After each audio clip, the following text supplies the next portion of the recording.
Okay जी, बिस्मिल्लाहिर्रहमानिर्रहीम and अस्सलाम वालेकुम जवानों, welcome back. In today's lecture we are going to apply AC source to one of your favorite, that is inductor. In simple words, call it a solenoid. ठीक है जी. अच्छा, सबसे पहले तो हम थोड़ा सा इसकी वर्किंग पे समझ जाते हैं. ठीक है जी, कि एक्चुअली हो क्या रहा है अंदर. फिर हम जाते हैं, जब हम एसी अप्लाई करेंगे then we will go deep into the mathematics of it. ठीक हुआ जी बच्चे. अच्छा, अब सबसे पहले मैं स्विच को ऑन कर देता हूं. ठीक हुआ जी. अब ये जो सोर्स आपको नजर आ रहा है, this source is actually producing a changing current like this. Right, this is a time, this is current. ठीक है जी. वक्त के गुजरने के साथ साथ करंट क्या हो रहा है, कभी ज्यादा तो कभी कम, फिर कभी ज्यादा in the negative sense, polarity उलटने के बाद, और फिर जो है आपके पास कम होता जा रहा है. So that's the way it goes. अब इंडक्टर जो है वो क्या है, हमें पता है कि every current carrying conductor is a magnet. सही जी, इलेक्ट्रोमैग्नेट. सही जी. Let's not go into that detail, आपको ये बैकग्राउंड पता होना चाहिए. और हम उस मैग्नेटिक फील्ड की स्ट्रेंथ को बढ़ा सकते हैं अगर मैं उसी स्ट्रेट वायर को, राइट, मैं क्या करूं, इस तरफ शेप में ले आऊं, हेलिकल स्प्रिंग की तरह, जो कि आपको ये नजर आ रहा है. तो यहां पर आप लोगों को क्लियर होना चाहिए. By the way, it deserves a video to itself, solenoid वाला. लेकिन आई एम अज्यूमिंग कि आप लोगों को पता हो, तो पहले आपको सोलेनॉइड की वर्किंग पता होनी चाहिए. ठीक है. मैं इसी वीडियो की डिस्क्रिप्शन में लिंक दे रहा हूं, तो अगर आपको जल्दी समझना है तो पहले काइंडली उस लिंक को क्लिक करें, ताकि आपको जल्दी एनिमेशन से यहां पर वर्किंग समझ आ जाए कि यहां पर मैग्नेटिक फील्ड कैसे डेवलप होगा. ठीक है जी. सो अब यहां पर जो मैग्नेटिक फील्ड डेवलप होता है, हमें पता है कि that magnetic field is very strong in the inside of the solenoid and almost outside जो है वो ना होने के बराबर है, ऑलमोस्ट. ठीक है जी. और फिर उसकी डायरेक्शन के लिए हम अपना रूल यूज करते हैं. ठीक है जी. अच्छा, अब यहां पर जो राइट हैंड रूल आपके पास है, सही जी, तो यहां पर हम ऑलमोस्ट इस तरह लेटर से कह देते हैं कि ये आपके पास मैग्नेटिक फील्ड जो है वो क्या हो रहा है, जनरेट हो रहा है. एंड फॉर द टाइम भी मैं कह देता हूं कि ये आपके पास क्या हुआ जी, यहां से लाइंस इमर्ज कर रही हैं, तो ये आपके पास नॉर्थ पोल, और यहां से एग्जिट कर रही है, तो ये साउथ पोल. ठीक हुआ. अच्छा, अब द थिंग इज कि अगर यहां पर एसी सोर्स की बजाय डीसी सोर्स लगा होता है, डीसी से आ जाते ताकि आपको क्लियर हो जाए. अगर यहां पर लेट अस से एसी सोर्स की बजाय क्या है जी, डीसी सोर्स है. Let me connect the DC source. So अगर तो डीसी सोर्स होता और मैं कन्वेंशनल करंट फॉलो करूं, तो एक कांस्टेंट करंट फ्लो करता, और एक कांस्टेंट करंट जब फ्लो करता तो जो मैग्नेटिक फील्ड यहां पर बन रहा है, या इन वेरी सिंपल वर्ड्स, बल्कि I will use the term magnetic flux. ठीक है जी, because it is magnetic flux, that is B dot A. ठीक है जी. तो जो मैग्नेटिक फ्लक्स बन रहा है वो भी एक कांस्टेंट मैग्नेटिक फ्लक्स होगा. उस फ्लक्स के अंदर चेंजेस नहीं आएंगी, एज इट इज रहेगा जिस तरह से आपको नजर आ रहा है. ठीक हुआ जी. अच्छा, लेकिन अगर मैं डीसी सोर्स को हटा दूं और डीसी सोर्स के बजाय मैं एसी सोर्स रख दूं, ठीक है जी, this is now AC source. तो एसी सोर्स तो डीसी की तरह शरीफ है नहीं. ठीक है जी. बल्कि ये कहता है मैं तो जरदारी हूं. ठीक है जी, मैंने तो बदलना है. ठीक है जी. Right. So the thing is, by the way, आजकल इमरान खान भी हो गया, वो भी यूटर्न बड़े ले रहा है. Anyhow, so the thing is के यहां पर अगर आपके पास एसी सोर्स है तो वो तो करंट बदलता रहता है, डायरेक्शन बदल रही है, कभी ज्यादा कभी कम, कभी ज्यादा कभी कम, और पोलैरिटी भी बदल रही है, कभी करंट ऐसे जाएगा तो कभी ऐसे आएगा. राइट. तो यहां पर ये जो फ्लक्स प्रोड्यूस हो रहा है, ये एक चेंजिंग फ्लक्स होगा. राइट. चेंजिंग फ्लक्स एक ऐसे फ्लक्स होगा कि व्हाट विल बी हैपनिंग, कि आपके पास क्या होगा, यहां पर फ्लक्स ज्यादा फिर कम, ज्यादा कम, और ये पोलैरिटी जो नॉर्थ साउथ की है, ये भी आपके पास क्या होती चली जाएगी, इस तरह रिवर्स होती चली जाएगी, बिकॉज करंट की डायरेक्शन भी बदल रही है ना. Let me go through it. यहां से लेकर यहां तक करंट लेट अस से इस डायरेक्शन में फ्लो कर रहा है, यहां से आ रहा है, यहां पर एग्जिट कर रहा है. राइट. अब यहां से लेकर यहां तक करंट जो है वो ज्यादा हो रहा है, तो आप देखोगे कि फ्लक्स भी ज्यादा होगा, लाइक दिस. राइट. मेरे हाथों का पहलना क्या जाहिर कर रहा है कि फ्लक्स में ज्यादती आ रही है. ओके. फिर उसी साइकिल के अंदर जो अनदर हाफ है, उसी हाफ साइकिल की का हाफ, देखिए ये वन साइकिल है, तो उस वन साइकिल का हाफ, उस हाफ के अंदर की हाफ की मैं बात कर रहा हूं। तो अब आपके पास करंट उसी डायरेक्शन में फ्लो जरूर कर रहा है, लेकिन करंट की मिकदार में कमी आ रही है, तो वो जो फ्लक्स बढ़ गया था वो फिर से कम हो जाएगा। तो यहां से यहां तक फिर से कम, ठीक है जी।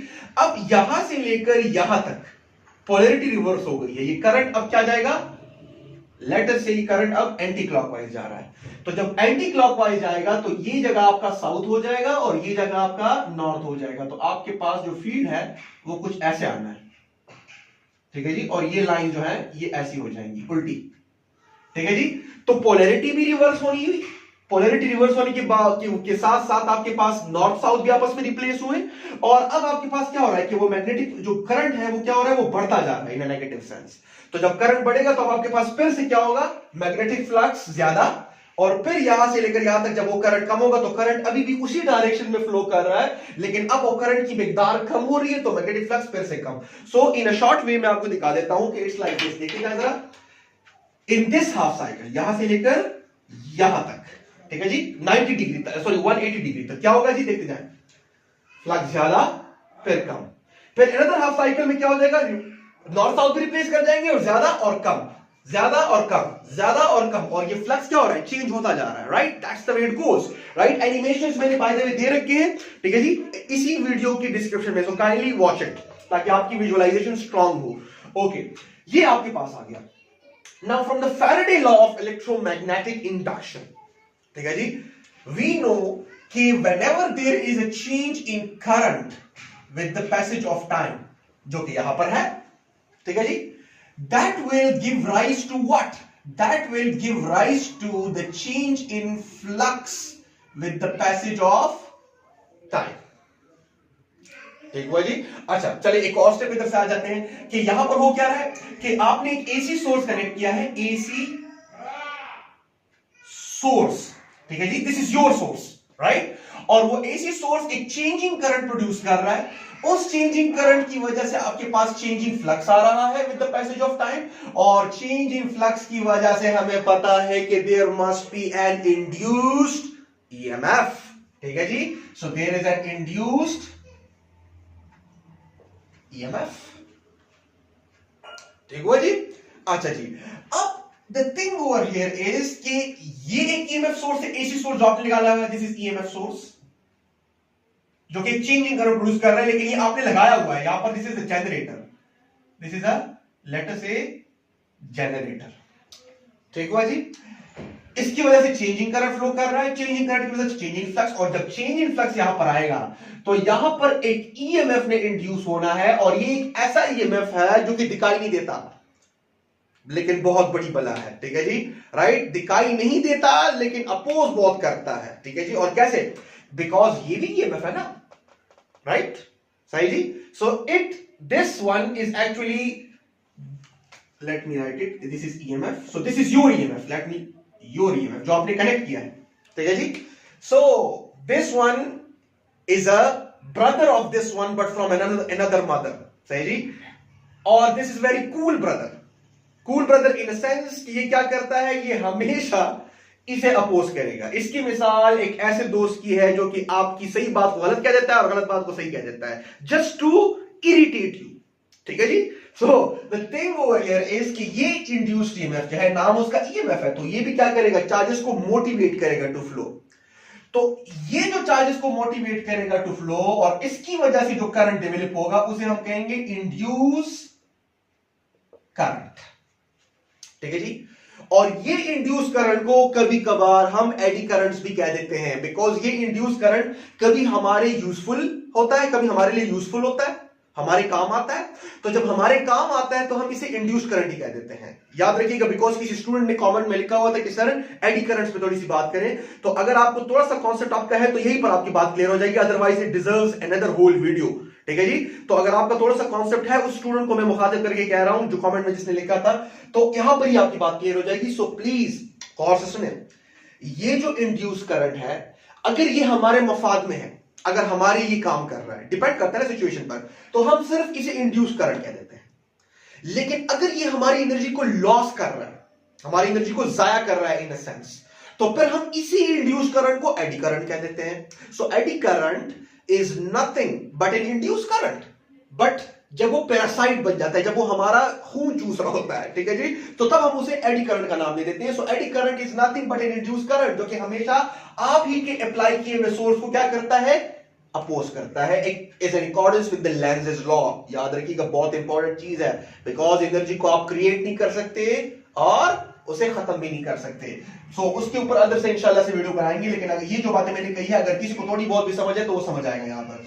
सो इसको हम बाज़ औक़ात एडी करंट्स भी कह देते हैं, ठीक है जी, राइट। और ये एक ऐसा करंट होगा एक ऐसी डायरेक्शन में that it will always oppose its own cause, ठीक है जी। देखिए, ये आपने क्रिएट किया, इसकी वजह से ये आया, इसकी वजह से ये आया, इसकी वजह से ये आया, इसकी वजह से ये आया, और ये क्या करता है आखिर में, ये अपने ही कॉज को, दिस इज द कॉज ना, और दिस इज द कॉज, ठीक है जी, this was the cause and this is the effect. ये हमेशा एक ऐसी डायरेक्शन में फ्लो करता है कि ये अपने ही कॉज को क्या कर सके, अपोज कर सके, as in accordance with the Lenz law. यहां पर वो नेगेटिव साइन वैसे तो नहीं लगता ना, राइट। इसने हमेशा अपने ही कॉज को अपोज करना है। ये वाला बंदा जो है, ये change in current with the passage of time जो कि ये वाला प्रोड्यूस कर रहा है, ये वाला इस बंदे को कहता है कि खुदा का खौफ करो भाई, राइट, मेरी वजह से प्रोड्यूस हो रहे हो और मुझे ही काटने को दौड़ रहे हो। ये वाला कहता है यार मेरी मजबूरी तो समझो ना, अगर मैं तुम्हें काटने को ना दूं तो तुम तो नेचर के लॉस को ही खराब कर दोगे, और नेचर के लॉस मुझे बहुत प्यारे हैं, आपकी वजह से तो मैं खराब नहीं कर सकता ना। मुझे नेचर की तरफ से ऑर्डर मिले हैं भाई कि किसी भी हाल में आपने कंजर्वेशन ऑफ एनर्जी को क्या करना है, दुरुस्त साबित करवाना है, ठीक है जी। तो ये इन accordance with the conservation of energy क्या करेगा, हमेशा अपने कॉज को अपोज करेगा। और कॉज क्या है, दिमाग में रखिए, कॉज करंट नहीं है, करंट के अंदर आने वाला चेंज है।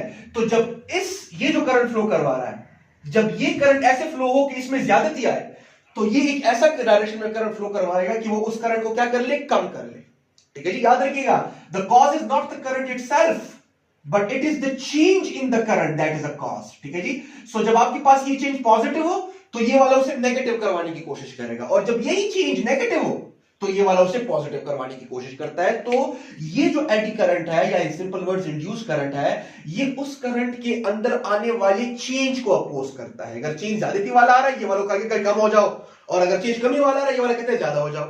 And this is how stabiliser जो आपके घर में है, अगर मैं सादा अल्फाज में कहूं, it works on this principle, it is a mini transformer. Stabiliser क्या करता है, जब बिजली कम होती है उसे ज्यादा करता है, जब बिजली ज्यादा होती है उसे कम करता है। क्यों, बिकॉज उसके अंदर बहुत हैवी वाइंडिंग वाला कॉइल लगा होता है। अगर आपने कभी स्टेबलाइजर को उठाया हो तो एक साइड से वो बहुत भारी होता है, that is because of the इस तरह से बहुत हैवी वाइंडिंग्स लगी होती हैं। और आपको पता है number of turns per unit length, the shape of the turns, right, and the size of the area of the turns affects the process of induction over here. Anyhow, so that's the way it works. Now let's get straight into the topic. बहुत ज्यादा time हमसे ये ले लिया गया, ठीक है जी। So ये मैंने उस स्टूडेंट की रिक्वेस्ट पे थोड़ा सा बहुत कर दिया है। Okay, so I'm going to wipe this thing off. अगर लिखना है तो लिख लें। Okay. So now let's get straight into it, और वही वाला काम करेंगे जो कि हमने कैपेसिटर के साथ किया था, ठीक है जी। बट रिजल्ट्स क्या निकलेंगे, उल्टे निकलेंगे। So अब आते हैं डायरेक्टली, अब ये जो सोर्स है, ये जो करंट प्रोड्यूस कर रहा है वो क्या है, from the AC source we know that, from the AC source जो करंट हमें मिलता है that is I happens to be equal to the I not sine of theta, ठीक है जी। अब बाद लोग, चलिए वो मैं आखिर में एड्रेस करूंगा। अब यहां पर मुझे पता है कि इंडक्टर जो है वो कौन सा यहां पर जो लॉ मानता है, that is Faraday law of electromagnetic induction. Induction होनी है ना यहां पर, तो from the Faraday law of electromagnetic induction, right, from Faraday law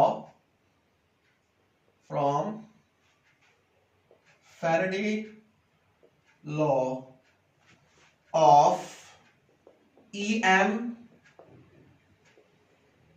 induction, we know that कि the EMF that is going to be induced between this and this point, ठीक है जी, that EMF, और सिंपल अगर हम उसको, हम internal resistance को zero कहें, सारे की सारी इस चीज की जीरो को, तो हम उस EMF को रिप्लेस कर सकते हैं बाय वोल्टेज, ठीक है जी। तो मैं सिंपली कह सकता हूं कि that induced EMF happens to be equal to the voltage is actually equal to what? That is actually equal to the negative times of what?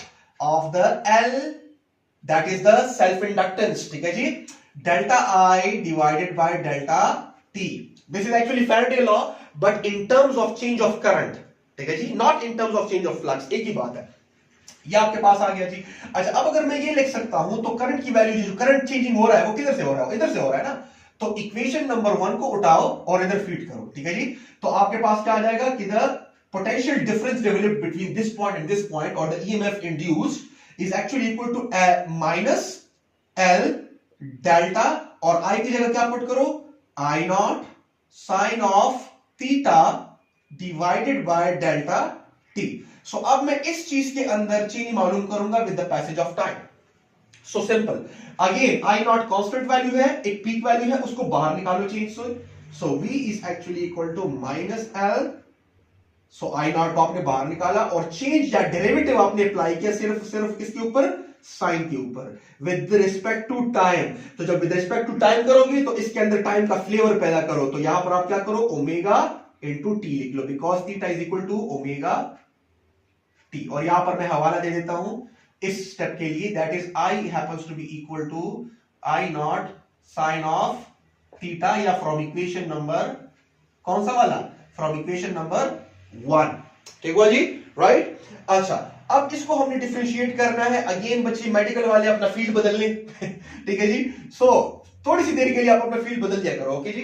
अच्छा, तो इसको रटलाइज कर ले। अगेन रटलाइजेशन वाला स्टेप आ गया आपका मेडिकल वालों, और इंजीनियरिंग वाले जी आप रिलैक्स होके रहो। सो एल आई नॉट, और इसकी जगह हम क्या लिखेंगे? इसकी जगह हम लिखेंगे ओमेगा।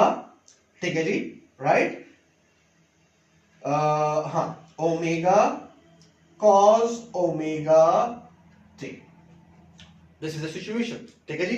अच्छा जी, अच्छा अब यहां पर सिंपल आपके पास आ जाता है कि अगर मैं मैक्सिमम चाहता हूं, बल्कि नेगेटिव साइन को यहां पर हटा ही दे, फिर आखिर में आपको मसला आ जाएगा। Negative sign is in accordance with the Lenz's का, जो कि अपनी कॉस को हमेशा क्या करेगा? अपोज करेगा, और हमें जो है वो अपोजिशन वाला बात हमें वो नहीं चाहिए। We are only interested in the magnitude. लिखना चाहते हो तो लिख लो, ना लिखना चाहते हो तो ना लिख लो, कोई मसला नहीं है इसमें। तो ये आपके पास आ गया जी। अब आपके पास आ जाता है v is actually equal to, अब अगर मैं कहूं एल आई नॉट ओमेगा, तो क्या मैं ये ऐसे लिख सकता हूं अगेन? और उसी तरह मैं क्या करूंगा? थीटा इज इक्वल टू 0 पे आपके पास cos of 0 is actually equal to 1। So आपके पास ये जो v नॉट है, यहां पर आपके पास अगर cos की वैल्यू मैक्सिमम है तो v की भी वैल्यू मैक्सिमम आएगी। So v happens to be equal to L I naught omega, और ये कौन सी वैल्यू होगी? Peak value, because L constant है, एक कांस्टेंट इंडक्टेंस स्वैप करो, इंडक्शन की वैल्यू है। I नॉट कांस्टेंट है, पीक वैल्यू है, और ओमेगा कांस्टेंट है, that is the angular speed of the armature, या द एंगुलर वेलोसिटी या angular frequency of the source, this one. ठीक है जी। सो अगर v की वैल्यू चेंज होना है तो इसकी वजह से चेंज होना है। तो अगर v की वैल्यू मैक्सिमम होगी तो वो तब होगी जब cos की वैल्यू मैक्सिमम होगी, that is 0, right? You know the math. ठीक है। अच्छा, अब इसी इक्वेशन को मैं रीराइट कर सकता हूं, let me call it equation number 2। अगर आप ये इधर पुट करो तो writing equation number 2, again equation number 2 can be written as, मैं यहां पर आ जाता हूं। ठीक है जी। So that happens to be what? देखते जाएं जरा, ये जो टर्म नजर आ रहा है ये किसके बराबर है? v नॉट के। तो v happens to be equal to what? v happens to be equal to v naught cos of theta. This is what I was looking for. So v is equal to v naught cos of theta. ये आपके पास equation आ गया है।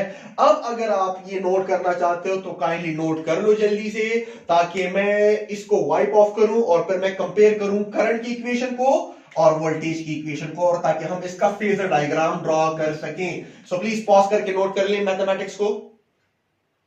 Okay, I hope note कर लिया होगा। So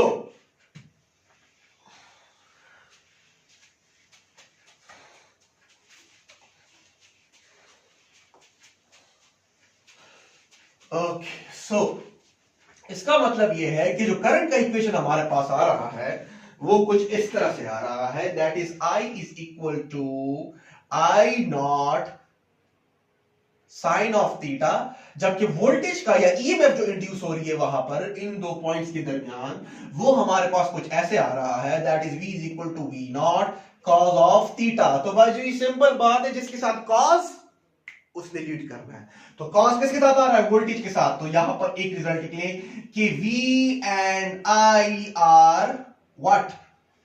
out of phase, because एक में cos आ रहा है, दूसरे में साइन आ रहा है। And by how much? Simple, cos हमेशा 90 को लीड करता है बाय 90 ना, सॉरी साइन को लीड करता है बाय 90, तो बाय 90 डिग्री। और अगर आउट ऑफ फेज है बाय 90 डिग्री, तो लीड कौन कर रहा है? जिसके साथ कॉस है। तो current, sorry voltage is going to lead, v leads I by 90 degree.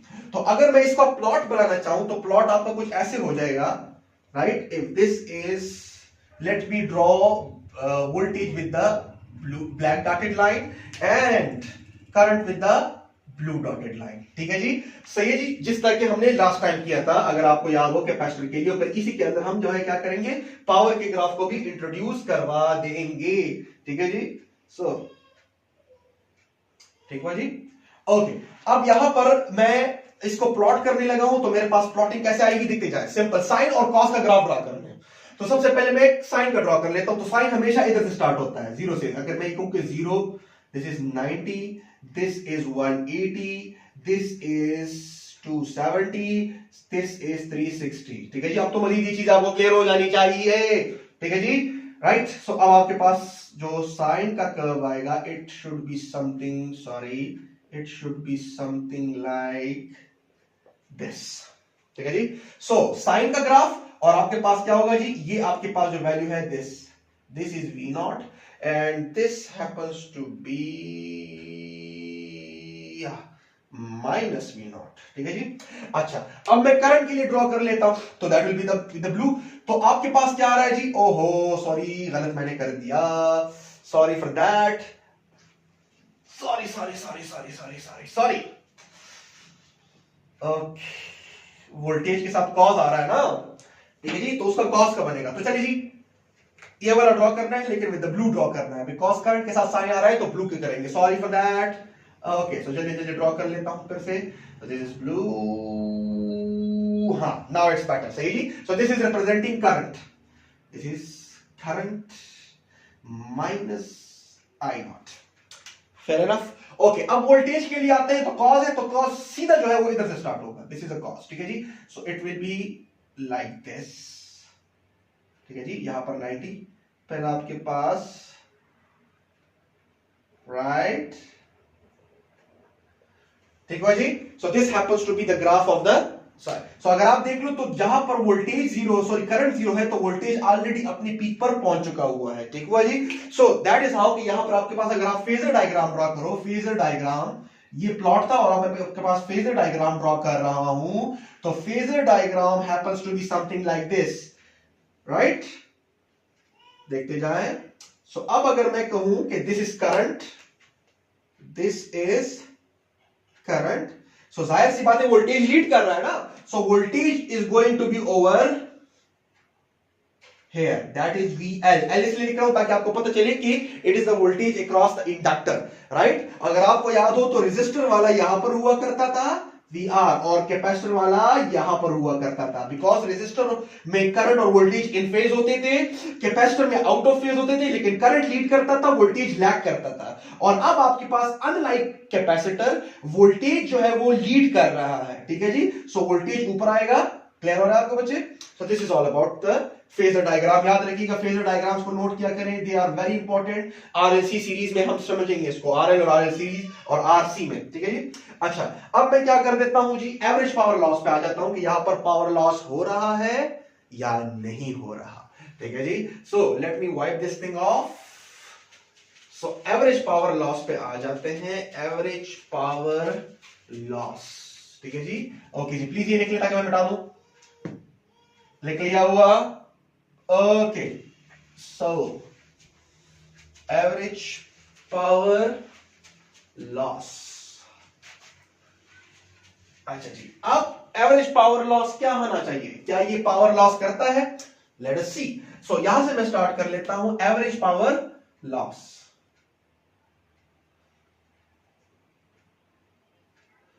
Power loss in purely inductive circuit.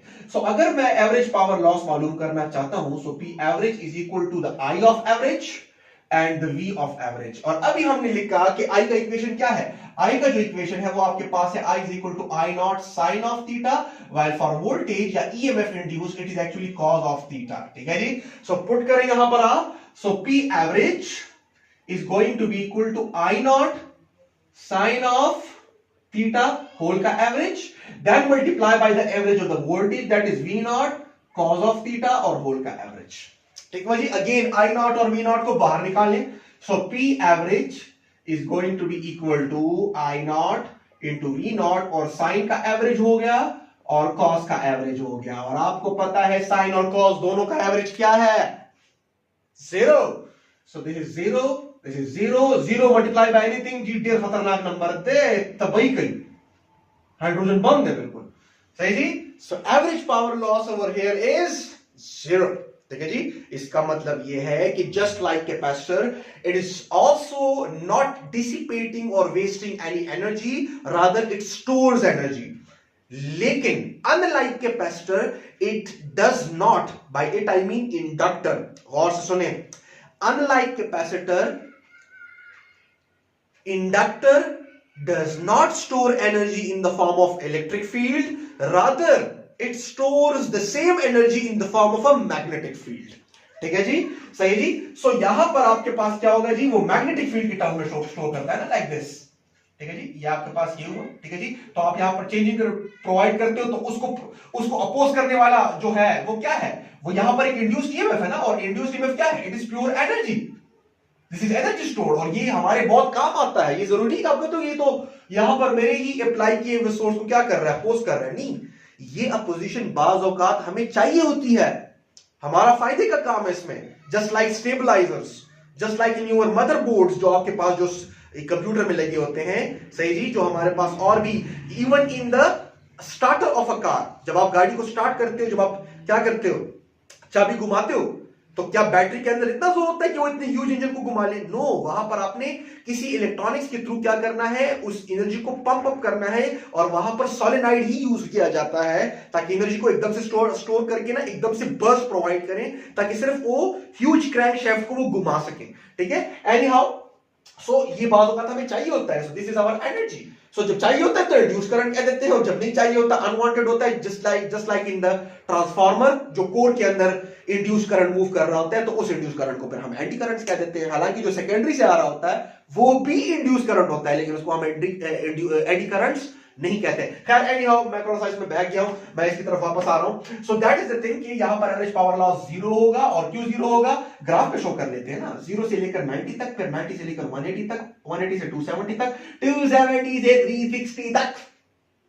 अब 0 से लेकर 90 तक अगर आप देख लो तो ब्लैक वाले डॉट्स भी 0 से ऊपर है और ब्लू वाले डॉट्स भी 0 से ऊपर है। ठीक है जी। सो जाहिर सी बात है, positive into positive becomes positive, because P is the product of I and V। सो आपके पास जो पावर का ग्राफ आएगा, पावर के ग्राफ को मैं रिप्रेजेंट करूंगा विद दिस, करंट के ग्राफ को मैंने रिप्रेजेंट किया हुआ है with the blue dotted line, और वोल्टेज के ग्राफ को मैंने रिप्रेजेंट किया हुआ है with the black dotted line. So power यहां से लेकर यहां तक it will be a positive value like this. ठीक है जी।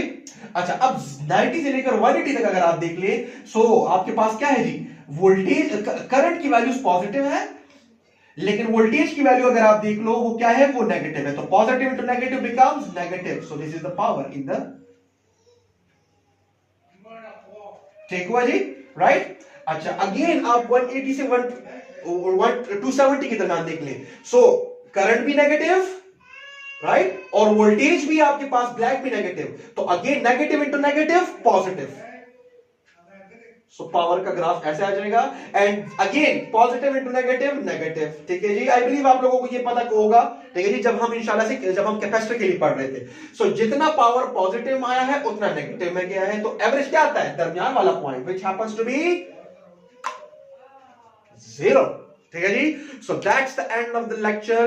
काइंडली नोट कर लीजिएगा फेजर डायग्राम वगैरह को। ठीक है जी। सो हमने एसी को अप्लाई किया टू प्योरली रेजिस्टिव, फिर हमने इसी को अप्लाई किया टू प्योरली कैपेसिटिव, और फिर हमने इसी को अप्लाई किया टू प्योरली इंडक्टिव। ठीक है जी। अब इन द नेक्स्ट लेक्चर हम जोड़े बनाएंगे, आर और एल को सीरीज में कंबाइन करेंगे, फिर आर और सी को कंबाइन करेंगे, और फिर R L C. That's the way it goes. लेकिन उनको समझने के लिए आपको इन तीनों के फेजर डायग्राम्स रट्टा होने चाहिए। ठीक है जी। So that's the end of the lecture. So अस्सलामु अलैकुम।